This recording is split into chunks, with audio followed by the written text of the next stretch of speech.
Now, as part of Wilson's post war plan, the 14 points, he focused on something called self determination. And what this basically meant was that any ethnic group would be able to have their own independent nation. Now, again, he's looking at empires where so many different ethnic groups have been thrown together and they didn't get along and it had caused warfare. So he said basically, if everybody who speaks their own language and has their own culture has their own nation, then it's going to be great. And he actually specifically calls for a new nation for Poland, which had been long dominated by the Russians on the east and Germans on the west. And really, Poland had been constantly partitioned and run through. Now, in his famous 14th point, or point 14, which is really the capstone of his post war vision, he called for the creation of a League of Nations to preserve global peace. Now, this is going to be something that becomes quite controversial in the discussions after the war is over. But interestingly, African American leaders call for what they call the 15th point, which is to end racial discrimination. And Woodrow Wilson doesn't even respond to that. Remember, Woodrow Wilson being from Virginia, somebody who really was not for social justice in many ways. It took a long time, to even get women's suffrage, but definitely not for racial justice. Now, remember, we talked about how Russia had been under Tsar Nicholas II, and then he'd abdicated, and then there was a provisional government, and then the Bolsheviks took over. But Lenin is going to declare, once he comes to power, that the world needs to be freed from war only by a global revolution in which capitalism is replaced by communism. And he looks at this war and he says it's a capitalist war. So he says Russia's got to get out of it. So in March in 1918, he signs a treaty, the Treaty of Brest, which I always say it wrong, Litovsk, pardon me for anyone who's listening who speaks Russian. And in signing this treaty with Germany, it's going to be really tough on the Russians. They're going to have to transfer vast territories to Germany and also to Turkey as well, and to recognize the independence of the Ukraine region, which was very, very valuable to the Russians. He also has to pay almost $50 million to Germany. Now you say, well, why would he take part in such a bad treaty for Russia? Well, he's trying to get out of this war so he can concentrate on the ongoing Russian Civil War. And what's interesting is without Russia, Germany can now focus its energies only on the Western front as opposed to having to deal with Russia on its east. And again, that's something that we're going to look at also when we get to World War II as well. So we're going to skip actually what happens during the war. This is not a military history class. The AP test doesn't focus on the battles. So apologies to anybody who wanted to really, focus on American involvement in the war, which is actually not that much. We get there, we spend about a year training, and then we sort of mop up, and then we try to dictate what's going to happen afterwards. So on the 11th hour of the 11th day of the 11th month, the war is going to end. And obviously that's when we celebrate Veterans Day now in the United States. And when we look back of what had happened to the United States, it was not involved in the war for very long, but it lost over 50,000 men in combat, and it lost more than that actually from disease. There was a major influenza outbreak at the end of the war in 1918 that's going to cause damage all over the world. Germany is going to lose more than 2 million. France is going to lose about 1.5 million. Great Britain, about 750,000. And Russia, just under 2 million. So it's a devastating war. But more than that, it's going to ruin the economies of Europe. It's going to take out a generation of young men. And the Europe that's going to be there after the war is going to be very different from the pre-war version. It's going to be poorer. It's going to be more violent. It's going to be more polarized. It's going to be more cynical, really sort of dark, looking at what has happened, less sure of itself and less capable of decisive action. And really, in the end, the United States is going to emerge as the world's dominant power. It was not touched during the war. It's going to come in. It's going to try to dictate terms of peace. And in many ways, it's going to be that sort of great power that is left standing. So when you look at Woodrow Wilson and his 14 points and his post-war vision, his ideas embodied his perspective of a better world governed by what he thought were fairer principles. And again, as I mentioned, his religious upbringing, he felt guided by the hand of God. And in his mind, the League of Nations was the key element to a secure and lasting peace. Remember, he was going to keep the United States out of war, again, because you're too proud to fight, and then he's going to make the world safe for democracy, and then he's going to come in and he's going to help create a secure and lasting peace.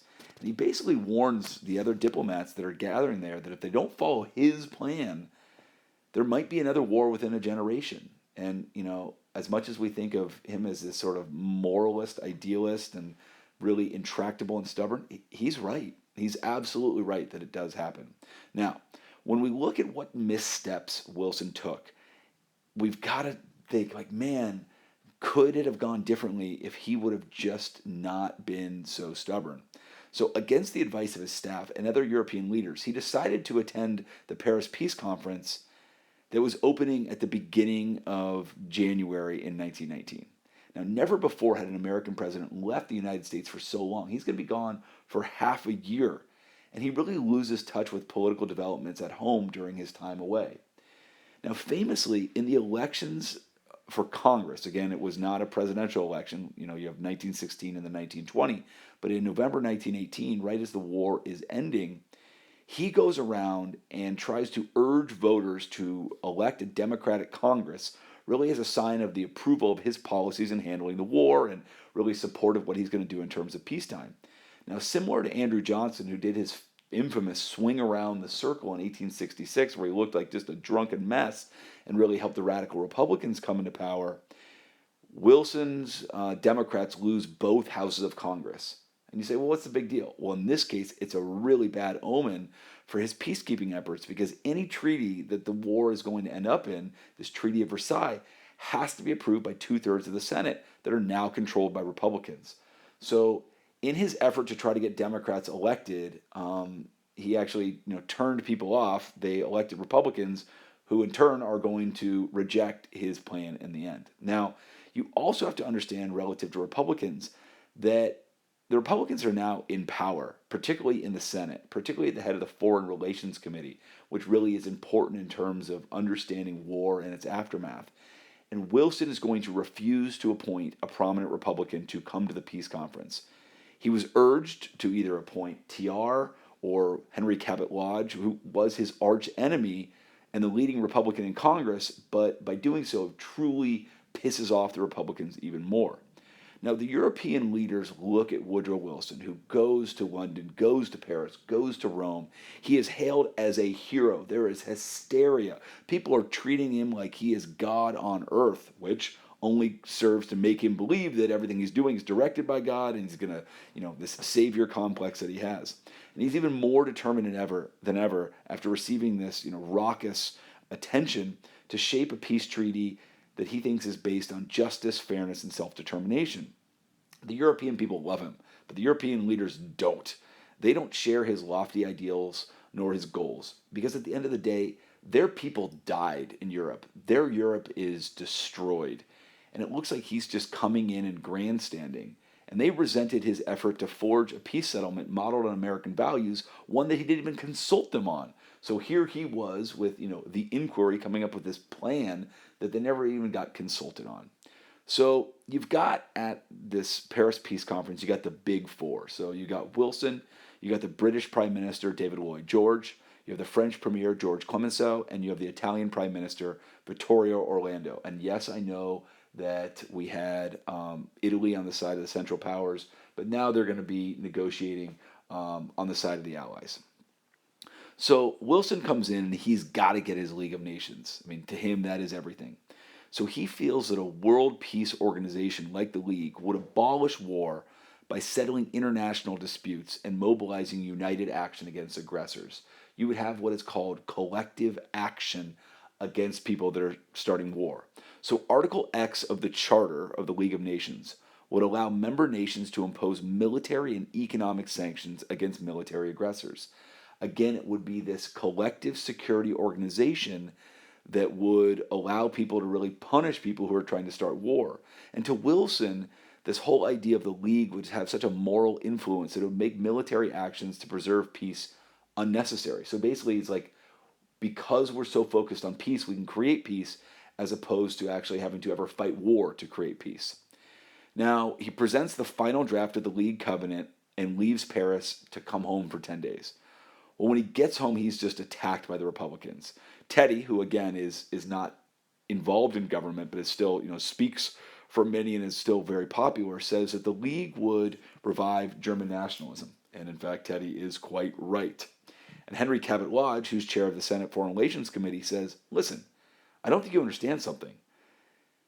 In the Constitution, it says that the Senate gets to decide when we go to war. Now, this would allow us, or would cause us, to go to war without Senate approval.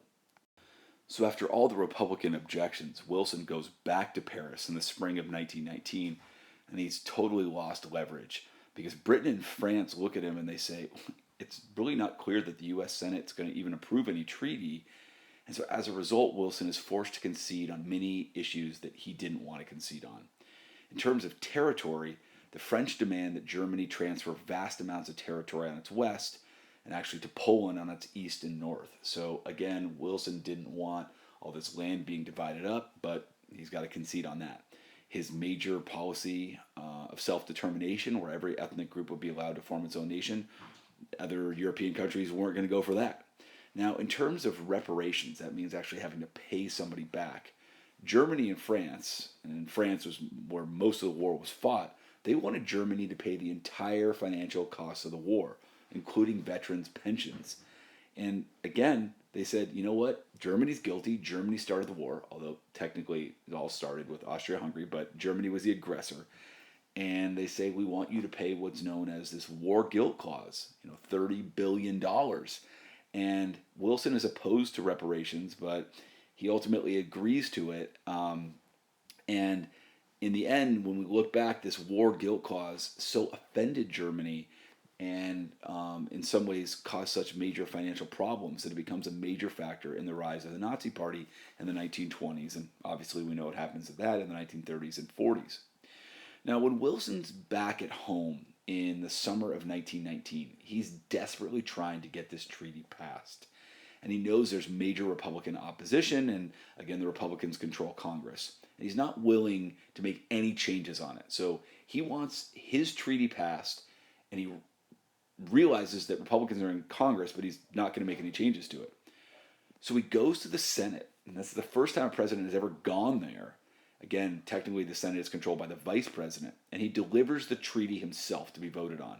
And he's quite confrontational, and he basically openly dismisses critics of the treaty, particularly of the League of Nations, as blind and little provincial people. Again, he thinks he's directed by God, and he's got this moral high ground, and he claims that the world is relying on the United States to sign this treaty. Now, Henry Cabot Lodge, again, this leading Republican, denounces the treaty's scheme of, quote, making mankind suddenly virtuous by statute or written constitution. He's saying you don't just make people better around the world with this piece of paper. And so his strategy is to stall the approval of the treaty in the hope that public opposition will continue to grow. So if he can just keep the vote from happening, he can get people to oppose it more and more. He takes 6 whole weeks simply reading the text aloud as part of his committee. And he organizes a bunch of expert witnesses, most of whom are opposed to the treaty, to appear in these hearings on ratification. There are 2 groups of opposition. One group is called the Irreconcilables. These are 14 Republicans and 2 Democrats in the Senate who flat out refuse to support American membership in the League of Nations at all whatsoever. They're mainly Western and Midwestern progressives and isolationists who say, you know what, such sweeping foreign commitments that we would have to get entangled in if we were part of this League of Nations would threaten domestic reforms. Now, Henry Cabot Lodge is not an irreconcilable. He's not fully against it. He's what is known as a reservationist. And he insists on limiting American participation in the League in exchange for approving the treaty. So basically, I'll approve the treaty if you make it so that we're not tied to fighting if any member nation is attacked, which was his major complaint. And the only way to get Senate approval was for Wilson to actually meet with Lodge and others and to agree to the revisions. Basically, the only way that it was ever going to work, that Lodge would make it work, is if there was a compromise. But basically, Woodrow Wilson refused to negotiate whatsoever, and so you're going to have this real stalemate that goes on.